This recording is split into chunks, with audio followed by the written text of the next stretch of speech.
हम पढ़ेंगे effect of temperature on equilibrium constant. ये छोटा सा एक टॉपिक है, effect of temperature, effect of temperature on equilibrium constant, effect of temperature on equilibrium constant, effect of temperature on equilibrium constant, effect of temperature on equilibrium constant, effect of temperature on equilibrium constant.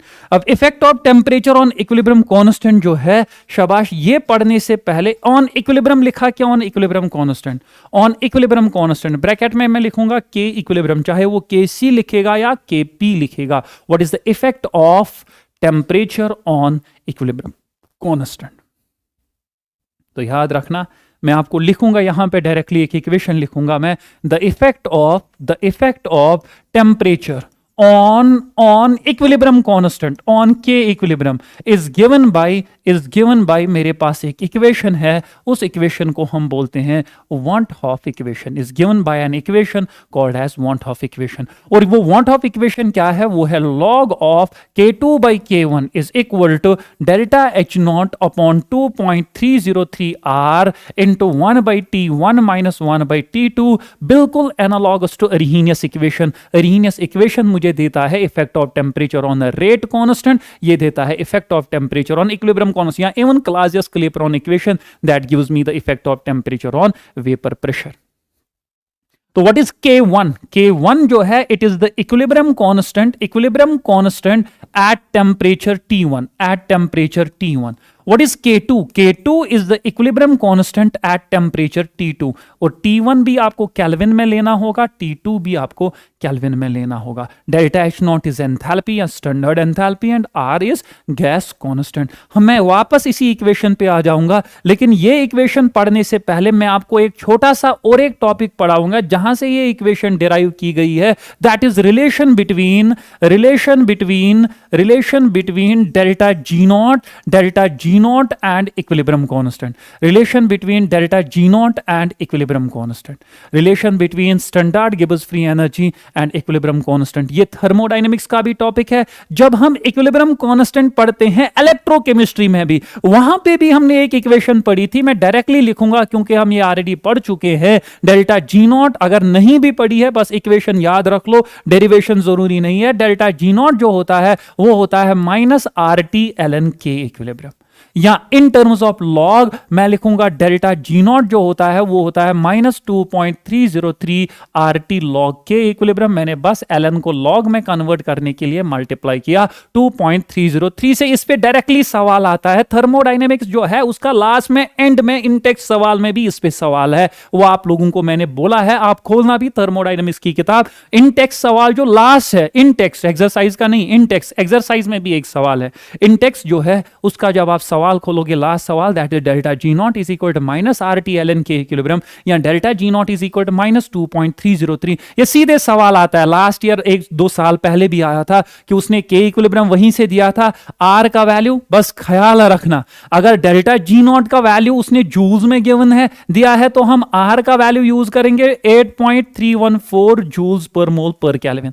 अगर kilo joules में दिया है तो हम ये use करेंगे 8.314 into 10 to the power -3, हम इसको भी किलो जूल्स में कन्वर्ट करेंगे। अगर उसने कैलोरीज में दिया है तो हम 2 calories per mole per kelvin use करेंगे। तो अगर वो किलो कैलोरीज में ढूंढ रहा है तो हम लिखेंगे 2 into 10 to the power -3 kilo calories per mole per kelvin. T is temperature in kelvin. तो आप ये इक्विलिब्रियम कांस्टेंट देगा, जब वो इक्विलिब्रियम कांस्टेंट देगा आपको डेल्टा G naught निकालना होगा, तो हम डायरेक्टली ये यूज करेंगे। और यहीं से मैं और एक बात भी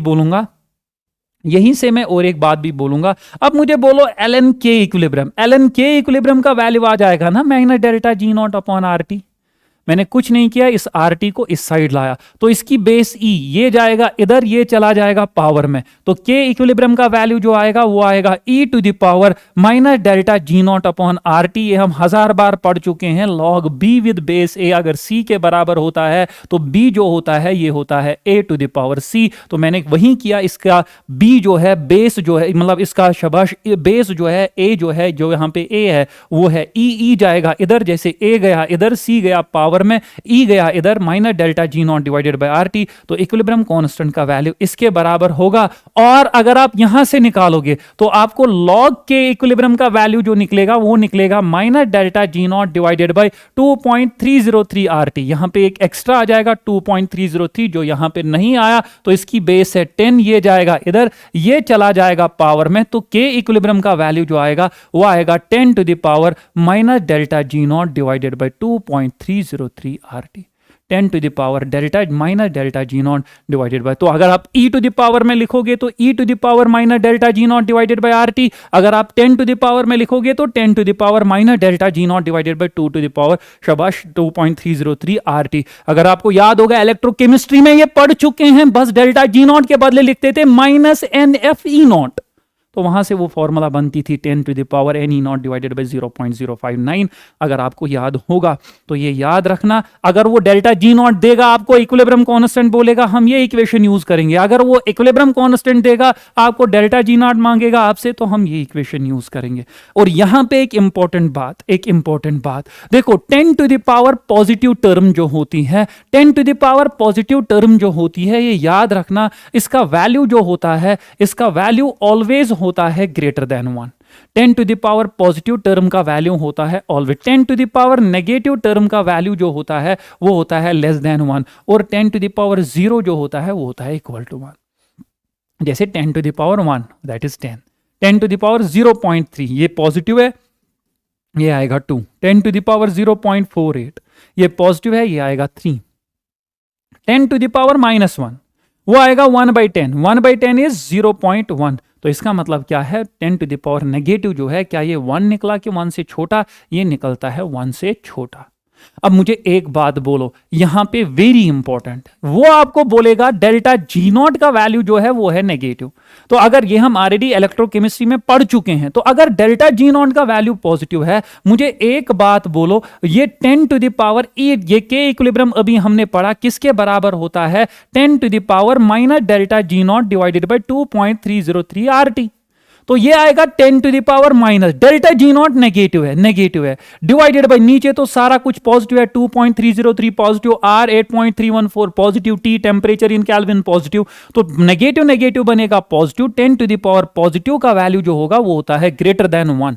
तो इसका मतलब क्या है, इक्विलिब्रियम कांस्टेंट जो 10 टू द पावर पॉजिटिव के बराबर निकला, इक्विलिब्रियम कांस्टेंट जो 10 टू द पावर पॉजिटिव के बराबर निकला, उसका वैल्यू निकलेगा ग्रेटर देन 1।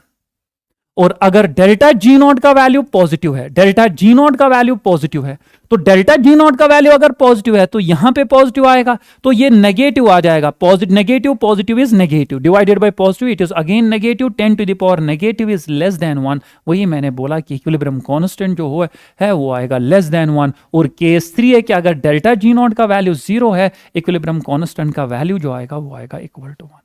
तो ये याद रखना, ये है relation between delta G naught and शाबाश equilibrium constant, relation between delta G naught and equilibrium constant. तो ये याद रखना। इसके बाद बहुत इंपॉर्टेंट है, सवाल आता है, इसके बाद अगर हम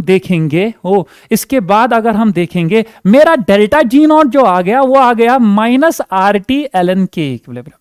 और हमने थर्मोडायनेमिक्स में पढ़ा है डेल्टा जी नॉट होता है delta H naught minus T delta S naught. ये किसके बराबर आ गया, minus R T L N K equilibrium. तो मैं माइनस आर टी से डिवाइड करूंगा थ्रू आउट, इसको भी माइनस आर टी से, इसको भी माइनस आर टी से, तो ये बन गया ना minus delta H not upon R T अलग, ये बन गया माइनस और नीचे वाला माइनस, ये बनेगा minus T delta S naught divided bye minus R T अलग, शाबाश, ये बनेगा माइनस आर टी कैंसर, ये बनेगा एल एन के इक्विलिब्रियम। तो ये टी एंड ये टी कैंसल, शाबाश। तो ये एल एन के इक्विलिब्रियम जो होगा वो किसके बराबर निकलेगा, वो निकलेगा minus delta H naught divided by R T plus शाबाश plus delta S naught divided by R. ये बनेगा माइनस और minus plus delta S naught divided by R. ये इक्वेशन इंपॉर्टेंट नहीं है, लेकिन इस इक्वेशन का ग्राफ इंपॉर्टेंट है, इंपॉर्टेंट नहीं बहुत इंपॉर्टेंट। जैसे वो आपको बोलेगा L N K equilibrium versus 1/t मुझे ग्राफ बना के दो, ln K equilibrium versus 1/t जो है मुझे ग्राफ बना के दो। तो अगर आप इक्वेशन पे ध्यान दोगे तो मेरी इक्वेशन जो है वो इक्वेशन है ln K equilibrium is equal to minus delta H naught divided by R into 1/t, वही हो गया minus delta H naught divided by R T plus delta S naught divided by R. तो मैंने इस equation को लिया, इसको लिया इक्वेशन में y एक्सिस, ग्राफ में मैंने इसको y एक्सिस पे लिया, ln के इक्विलिब्रियम को मैंने y एक्सिस पे लिया और 1/t को मैंने लिया किस एक्सिस पे, वेरी गुड,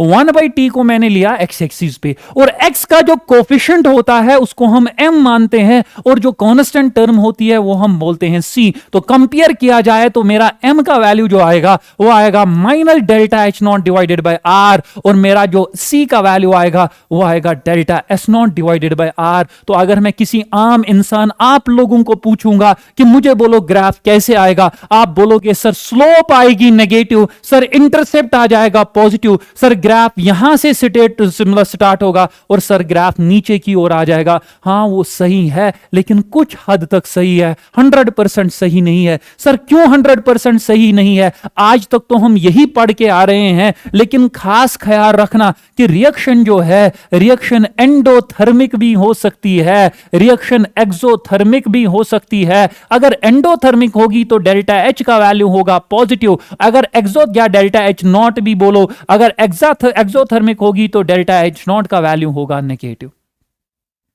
तो अगर डेल्टा एच नॉट का वैल्यू पॉजिटिव है तो इसका वैल्यू पॉजिटिव, ये नेगेटिव पॉजिटिव को बनाएगा नेगेटिव, तब जाके m का वैल्यू आ जाएगा नेगेटिव। लेकिन अगर एक्सोथर्मिक है, डेल्टा एच नॉट नेगेटिव है, बाहर वाला नेगेटिव अंदर वाले नेगेटिव को बनाएगा पॉजिटिव, तो m का वैल्यू आएगा पॉजिटिव। तो खास ख्याल रखना स्लोप नेगेटिव भी हो सकती है, negative slope means decreasing slope, slope decreasing भी हो सकती है और positive slope means increasing slope, slope increasing भी हो सकती है, डिक्रीजिंग भी हो सकती है। इंक्रीजिंग स्लोप कब होगी, डिक्रीजिंग स्लोप कब होगी? इंक्रीजिंग स्लोप तब होगी जब प्रोसेस एक्सोथर्मिक होगी और डिक्रीजिंग स्लोप कब होगी? जब प्रोसेस एंडोथर्मिक होगी। अब मुझे एक बात बोलो, क्या ये बोलना सही है कि ग्राफ हमेशा नीचे आ जाएगा? नहीं, नीचे आ जाएगा मतलब डिक्रीजिंग स्लोप, और डिक्रीजिंग स्लोप होती है किस में? एंडोथर्मिक में। अगर ग्राफ ऊपर गया, यहां से ऐसे गया, इंक्रीजिंग स्लोप है, तो इंक्रीजिंग स्लोप का मतलब क्या है? इंक्रीजिंग स्लोप का मतलब है पॉजिटिव स्लोप, यानी कि ग्राफ जो है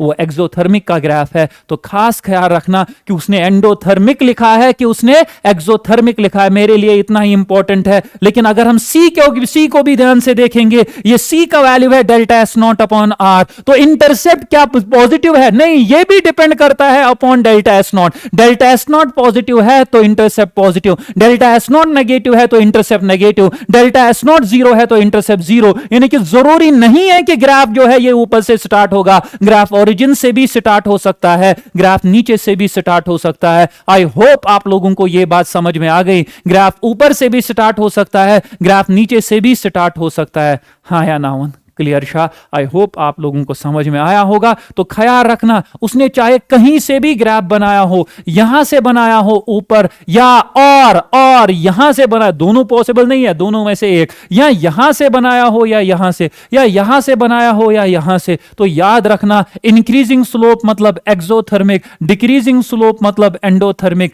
इंक्रीजिंग स्लोप मतलब एक्सोथर्मिक, डिक्रीजिंग स्लोप मतलब एंडोथर्मिक। ये ख्याल रखना। इस पे सवाल आ चुका है, जेई में सवाल आ चुका है इस पे, और सवाल क्या आया है?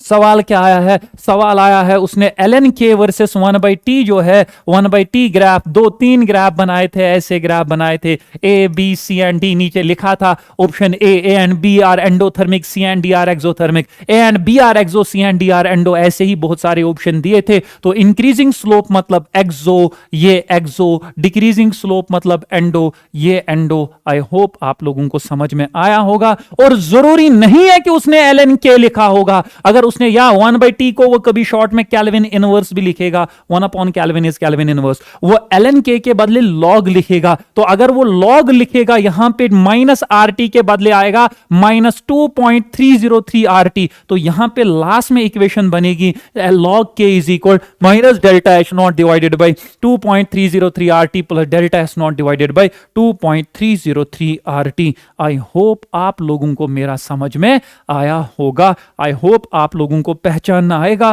कि एंडोथर्मिक कोन और एक्सोथर्मिक कोन, एंडोथर्मिक कोन और एक्सोथर्मिक कोन।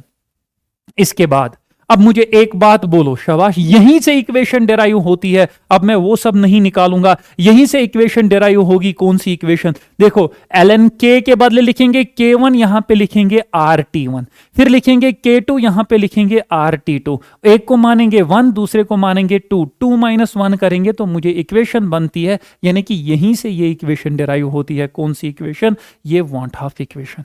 अब वांट हाफ इक्वेशन में मैं और एक बात बोलूंगा, मुझे इसकी डेरिवेशन आगे नहीं पढ़नी है। आई होप आप लोगों को समझ में आया होगा। अब वांट ऑफ इक्वेशन में मुझे बोलो, ये वांट ऑफ इक्वेशन जो है इसको मैं ऐसे भी लिख सकता हूं, इसको मैं ऐसे भी लिख सकता हूं, log k2/k1 जो होता है वो होता है delta H0 divided by 2.303 R into T2 - T1 divided by T1 T2। मैंने बस कुछ नहीं किया, क्रॉस मल्टीप्लाई किया यहां पे T2 - T1 divided by T1 T2। मुझे एक बात बोलोगे आप जो बहुत इंपॉर्टेंट है, एक बात मुझे यहां पे आप बोलोगे, मैंने क्या लिखा? मैंने लिखा log of k2/k1 is equal to delta H0 divided by 2.303 R into T2 - T1 divided by T1 T2। अब ख्याल रखना, मैं एक बात यहां पे बोलूंगा, वो बात क्या है? वो है कि log x का वैल्यू जो होता है वो आता है पॉजिटिव अगर x होगा, वो आता है पॉजिटिव अगर x होगा ग्रेटर देन 1। log x का वैल्यू जो होता है, log x का वैल्यू होता है नेगेटिव कब? जब x का वैल्यू जो होगा वो होगा लेस देन 1, और log x का वैल्यू जो होता है वो 0 जब x होगा इक्वल टू 1। ये आपको पता भी होनी चाहिए। ये आप सीधे log 2 देखोगे 0.3 पॉजिटिव, log 10 देखोगे 1 पॉजिटिव, यानी कि अगर x का वैल्यू कोई भी वैल्यू प्लस 1 से बड़ा डालोगे, 1 प्लस कोई भी वैल्यू डालोगे तो वो पॉजिटिव निकलेगा। अगर आप log 0.3 देखोगे या log 0 मतलब यहां x का 0.3, हाँ log 0.3 अगर आप देखोगे तो उसका वैल्यू नेगेटिव निकलेगा। यानी कि अगर आप देखोगे for example log of 0.1 that is -1 negative, log of 0.01 -2 that is negative, तो लेस देन 1 डालोगे तो नेगेटिव आ जाएगा। सर इसको हमारी प्रॉब्लम से क्या लेना देना? इसको बहुत लेना देना है। अब मैं यहां पे पहला केस लिखूंगा इसी वांट ऑफ इक्वेशन में। केस 1 में मानूंगा रिएक्शन को, मैं मानूंगा एंडोथर्मिक। एंडोथर्मिक का मतलब है कि डेल्टा H0 का वैल्यू जो होगा, डेल्टा H0 का वैल्यू जो होगा वो होगा पॉजिटिव, डेल्टा H0 का वैल्यू जो होगा वो होगा पॉजिटिव। तो इस एंडोथर्मिक प्रोसेस को मैं दो केसेस में ये करूंगा, डिवाइड करूंगा। केस ए, मैं टेम्परेचर को इंक्रीज करूंगा, टेम्परेचर को इंक्रीज करेंगे, टेम्परेचर को इंक्रीज करेंगे मतलब क्या? मैं T2 को मानूंगा greater than T1, final temperature initial से ज्यादा। अब मुझे एक बात बोलो, मैं वांट ऑफ इक्वेशन लगाऊंगा, log k2/k1 is equal to delta H0। Process endothermic है तो डेल्टा H0 का वैल्यू है पॉजिटिव, 2.303 R, ये तो ऑलरेडी पॉजिटिव ही है, into T2 - T1, T1 T2 जो है ये है temperature in kelvin, T2 - T1 जो आ जाएगा ये पॉजिटिव आ जाएगा। क्यों? क्योंकि T2 T1 से बड़ा है तो T2 - T1 ये आ जाएगा पॉजिटिव। T1 T2 केल्विन में है, ये ऑलवेज नीचे वाला तो पॉजिटिव है ही, लेकिन डिफरेंस भी पॉजिटिव ही आ जाएगा। अब मुझे बोलो सब कुछ पॉजिटिव है, इसका मतलब है ना log ऑफ k2/k1 जो है ये निकला पॉजिटिव, तो log x का वैल्यू निकलता है पॉजिटिव जब x होगा ग्रेटर देन 1, तो इसका मतलब है k2/k1 का वैल्यू है greater than 1 which implies k2 is greater than k1।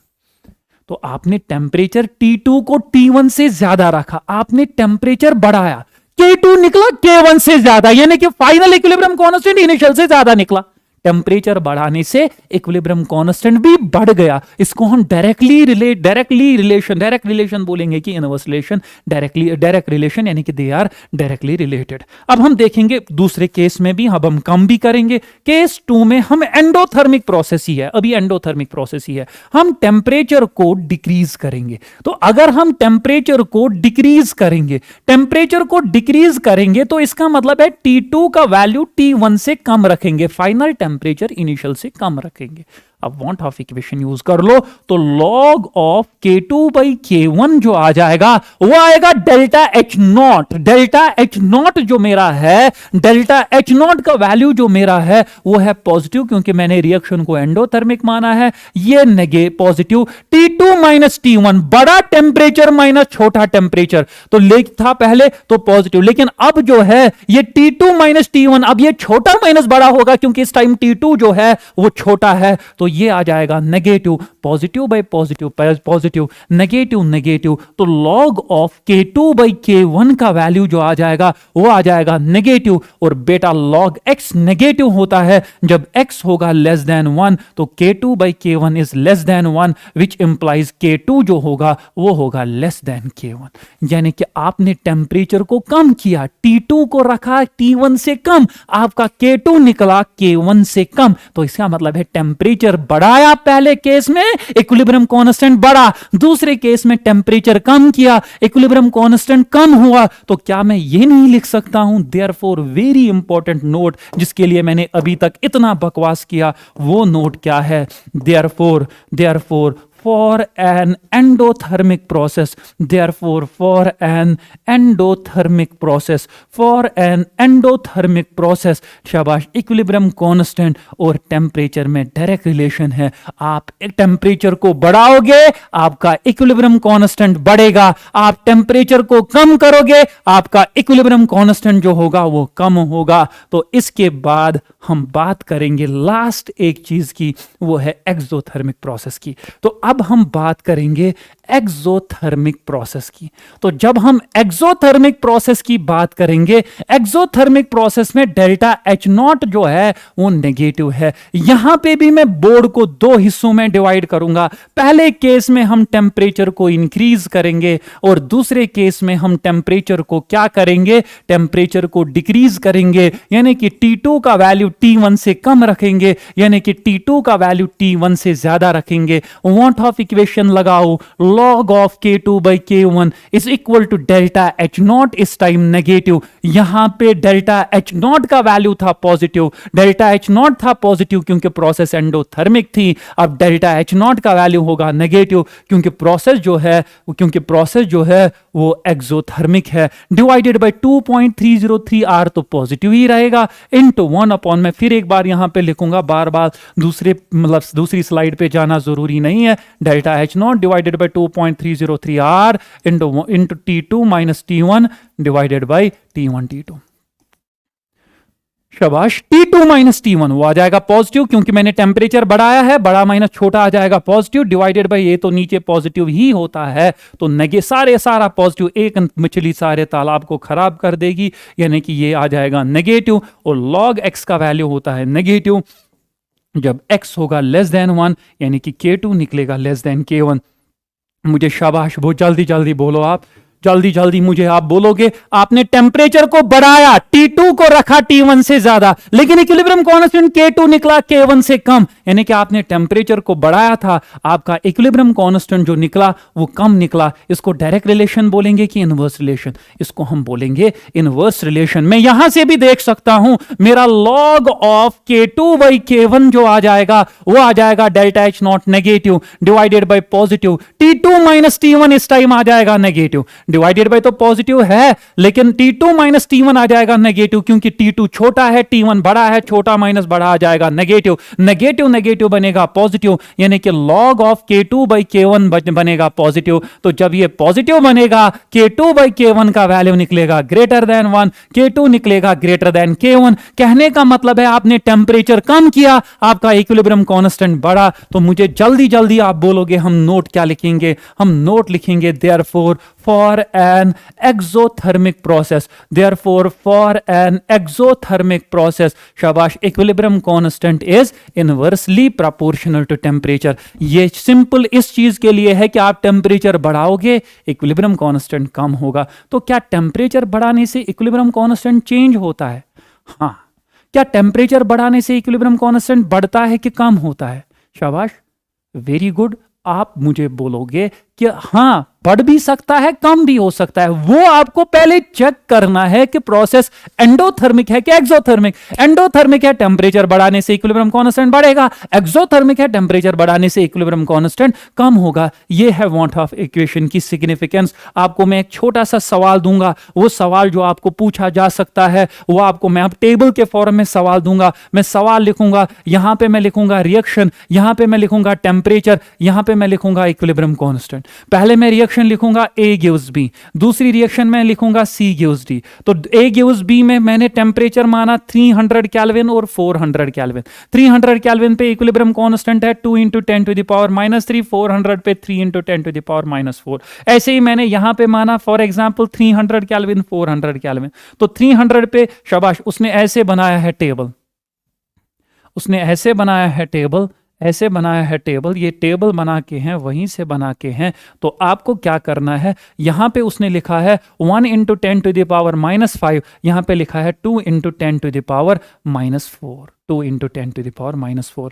नीचे ऑप्शन 1 है कि रिएक्शन 1, इसको हम मानेंगे 1 रिएक्शन, इसको मानेंगे सेकंड रिएक्शन। तो उसने लिखा है 1 is exothermic, 2 is reaction 2 is endothermic. या ऑप्शन या सेकंड उसने लिखा है 1 is endothermic and second is exothermic, second is exothermic. तीसरा उसने बताया है बोथ आर, तो option 3 is both are endothermic and option D जो है, ऑप्शन 4 जो है उसने लिखा है बोथ आर एक्सोथर्मिक। तो आप कैसे चेक करोगे? मैंने 300 से 400 टेम्परेचर बढ़ाया, एक मैंने टेम्परेचर बढ़ाया पहली रिएक्शन में। इक्विलिब्रियम कांस्टेंट 2 × 10⁻³ 3 × 10⁻⁴, इक्विलिब्रियम कांस्टेंट कम हुआ। टेम्परेचर बढ़ाने से इक्विलिब्रियम कांस्टेंट कम हुआ। यहां से यहां इक्विलिब्रियम कांस्टेंट कम हुआ। टेम्परेचर बढ़ाने से इक्विलिब्रियम कांस्टेंट कम हुआ। Direct relation, inverse relation. Inverse relation किस में होती है? एक्सोथर्मिक में। तो ये वाली रिएक्शन जो है ये एक्सोथर्मिक है। यहां पे मुझे बोलो 300 to 400 टेम्परेचर बढ़ाया, यहां पे इक्विलिब्रियम कांस्टेंट 10⁻⁵, 10⁻⁴। तो इसका मतलब है ये भी बढ़ा। तो इसका मतलब है टेम्परेचर बढ़ाने से इक्विलिब्रियम कांस्टेंट बढ़ गया। टेम्परेचर बढ़ाने से इक्विलिब्रियम कांस्टेंट बढ़ गया। वो किसका फीचर है? एंडोथर्मिक का। तो मैं लिखूंगा 1 is exothermic and second is endothermic. I hope आप लोगों को मेरी बात जो है समझ में आई होगी। तो मुझे जल्दी बस इतना काफी है, आज के क्लास में इतना काफी है। बाकी कल वाला क्लास इंपॉर्टेंट है, that is calculation of KP and KC हम सीखेंगे। और वही उसके बाद बचा लीचार्ट-लियस प्रिंसिपल, वो हम सारा कल वाले क्लास में देखेंगे। मुझे जल्दी निकलते एक बात बोलो, हमने क्या क्या सीखा? हमने पहले वो टारगेट इक्वेशन वाला किस्सा सीखा, हमने सब कुछ सीखा। लेकिन टेम्परेचर में मुझे जल्दी बोलो कौन सा फैक्टर है जो टेम्परेचर को, हमने सवाल ये भी सीखा कि कंसंट्रेशन चेंज करने से इक्विलिब्रियम कांस्टेंट पे कोई फर्क नहीं पड़ता है, प्रेशर चेंज करने से इक्विलिब्रियम कांस्टेंट पे कोई फर्क जो है नहीं पड़ता है। टेम्परेचर चेंज करने से इक्विलिब्रियम कांस्टेंट चेंज होगा, बढ़ता है कि कम होता है, चेक करना पड़ेगा कि प्रोसेस एंडोथर्मिक है कि एक्सोथर्मिक है। एंडोथर्मिक है तो टेम्परेचर बढ़ाने से बढ़ेगा, एक्सोथर्मिक है तो टेम्परेचर बढ़ाने से कम होगा। दूसरा मैंने बोला what is the relation between delta ji and equilibrium constant, delta G naught and equilibrium constant. Delta G naught होता है -RT ln K equilibrium. ln K versus 1/T में पहचानना आ जाएगा कौन सी रिएक्शन एंडोथर्मिक है और कौन सी रिएक्शन एक्सोथर्मिक है। आई होप आप लोगों को आएगा। कल मतलब जो मेन पार्ट ऑफ इक्विलिब्रियम है that is calculation of Kp, Kc and equilibrium concentrations and equilibrium partial pressures, वो हम कल देखेंगे। आई होप कल वाला लेक्चर जो मैंने बनाया था वो घर पे मैंने बनाया था, तो आई होप वो वाला लेक्चर वो बहुत इजी है। उसमें पहला पार्ट जो है वो है कैरेक्टरिस्टिक्स ऑफ इक्विलिब्रियम कांस्टेंट। तो कुछ बैचेस ने ऑलरेडी वो क्लास में पढ़ा था, तो उनको बोर ना करने के लिए उनको मैंने जल्दी थोड़ा सा सम अप किया। तो उतना ही इंपॉर्टेंट है, आप उस पर ज़्यादा मत जाइएगा। उसके बाद जो मैंने लाभ मास सेक्शन के बाद पढ़ाया वो इंपॉर्टेंट है। बाकी थैंक यू, अल्लाह हाफिज़, मिलेंगे नेक्स्ट टाइम।